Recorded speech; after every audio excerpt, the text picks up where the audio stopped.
This is what happens when a non-gaming company creates a gaming headset. These are the Audio-Technica ATH-G1WL. What a fantastic piece of audio gear. The WL mean wireless, which you can tell by this transceiver, which comes obviously in the box. It's got a standard USB connection, nothing strange about it. Just plug and play.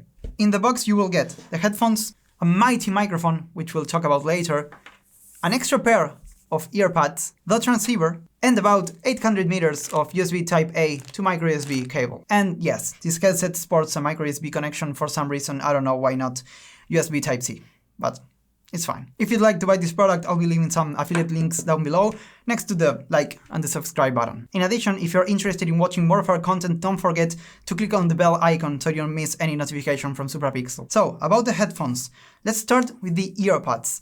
These are a hybrid combination of pleather on the sides and a soft fabric nut velour on the front. This results in a very breathable combination, and the best thing about it is that I can just take them off, wash them by hand, or maybe, I don't know, throw them in the washing machine and replace them with the other ones that came in the box while the first pair dries up. The construction and build is very strong. Look at the headband, it can just extend all the way, no problems at all. Although the material used for the plastic parts is kinda thin. And I don't mean to say that this product will break easily if you handle them. I mean, this is not true at all, at least in my experience. It's just the way it feels, especially the first time when you take them out of the box and feel how damn light these things are. It's just outright amazing how light they feel on your head. But we'll talk about comfort a bit later. The amount of padding on the headband is more than enough. It's super comfortable. You can even replace it by just removing these 6 screws. We can obviously adjust the size. I do not really enjoy that the cables are exposed like this, but I understand why they did it. I mean, look at the design of the headband.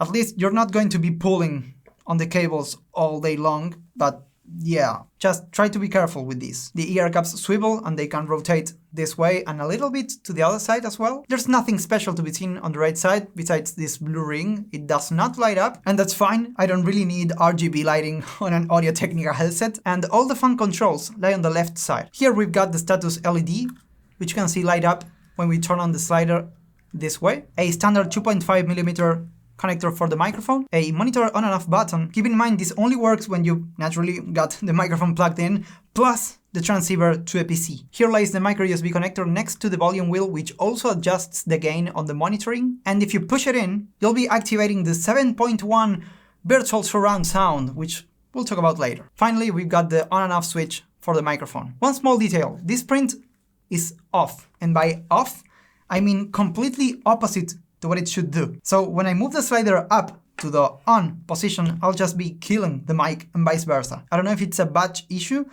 but try to always use the sound feedback to guide yourself and see if it's muted or not. And I'd like to add one more thing.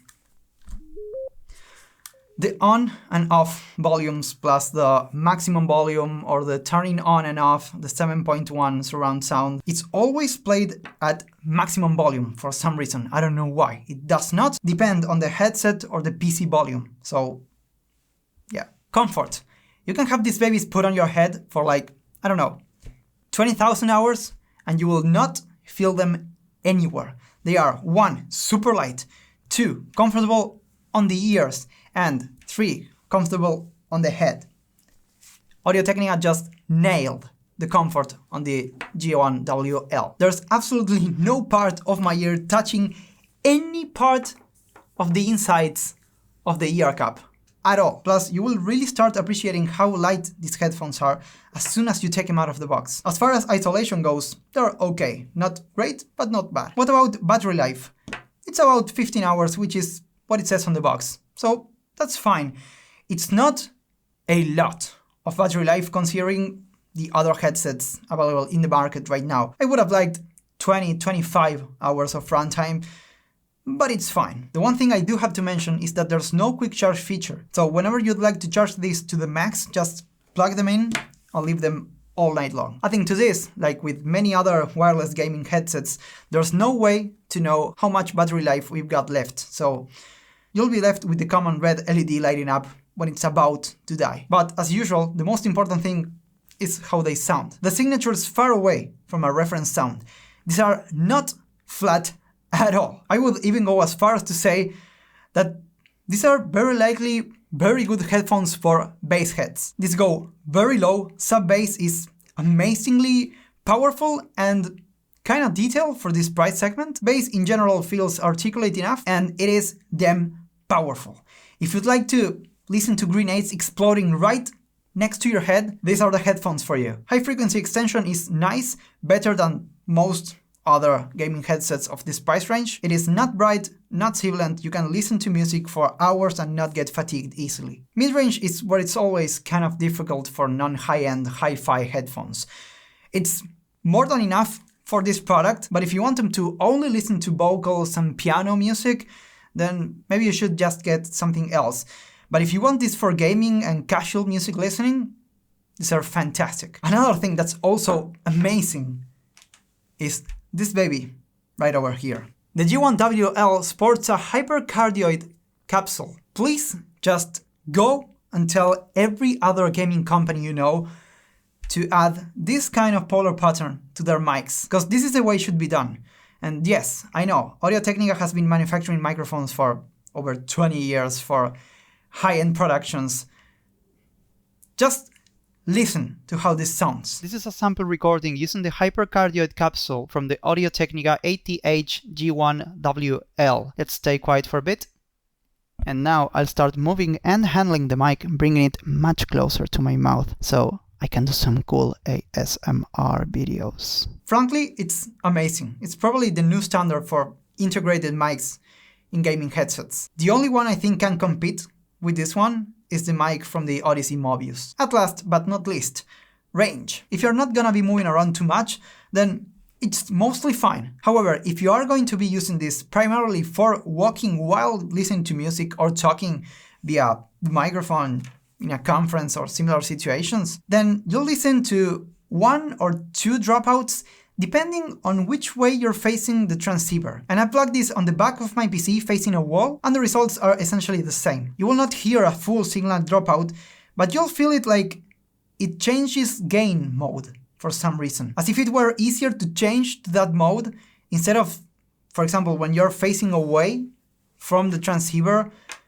for the signal to go through your body, than to just change the mode and have it reflect off of some wall and then go into the headphones. But do keep in mind that this small dropout, not full again, will affect your microphone. So if you're recording or talking through this, then the people on the other side will listen to that dropout. But do not fear. Once again, if you are going to be using this while sitting down, no problems. Do not worry. So the G1WLs have a lot going for it. Amazing comfort, replaceable earbuds with an extra set on the box, freaking amazing microphone, great sound, good battery life, and kind of good range. So I can definitely recommend them. But before closing off the video, let's talk about the 7.1 surround sound. Let's just say that it's not the best thing about this product. I mean, there's no need for it. It's not properly executed. It boosts the highs in a way that it sometimes makes them too bright and uncomfortable for listening, and it feels like it cuts the sub-bass extension as well. The trade-off is just too high for me. It doesn't even boost the stereo image that much anyway. And my biggest gripe with this is that there's no way of knowing if it's turned off or on. You just have to put them on, listen and say, okay, yeah, it's on. Just turn it off. Despite this last section, still a wonderful product. You can still recommend it. Once again, links down below in the description. I'm Nicolás Fishman from SupraPixel, and I'll be seeing you in the next video.